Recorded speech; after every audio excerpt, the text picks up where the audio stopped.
If you've noticed that you keep ending up in the same kind of relationship, even when the person looks completely different, then listen up. There's a reason why certain dynamics feel familiar, and it's usually nothing to do with chemistry. Not a lot of people are taught this. You see, early on in life, what happens is we learn what love, safety, and belonging feel like from people who cared for us whilst we were growing up. Not through what they said, but through how connection was given. Maybe it was withheld, maybe you had to protect yourself from it. That early environment, it quietly teaches your nervous system what feels normal, what feels safe, and what feels like home to you. So later on in life, you don't choose partners randomly.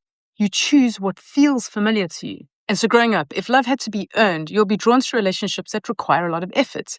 If closeness came with a lot of tension, distance, or unpredictability, those dynamics will register as normal in your system, even if they hurt you. Not because something's wrong with you, not because you're broken, but because familiarity, it creates an internal signal. And that signal comes from within. It shapes how you show up, what you tolerate in your life, and who you're drawn to. See, life doesn't respond to your intentions in that way. It responds to the signal that you're giving out from within you. And so those past relationships were never mistakes. They were accurate reflections of the beliefs that you were living from. And once you see that, something shifts.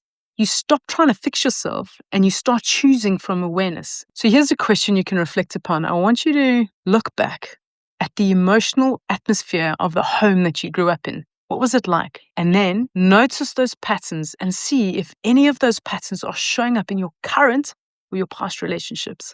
And then let me know what you came up with in the comments. I read all of them. And it's interesting because a lot of the guys that I work with, this theme is coming up. Relationships is the biggest challenge that they're facing right now, men that I work with. So I'm going to be hosting a masterclass called Relationship Recode. Go much deeper into this. If you want in, there's a waiting list link in my profile. Just remember that you didn't choose your partner by accident. The relationship was just an accurate reflection of the beliefs that you were living from. I'll see you there.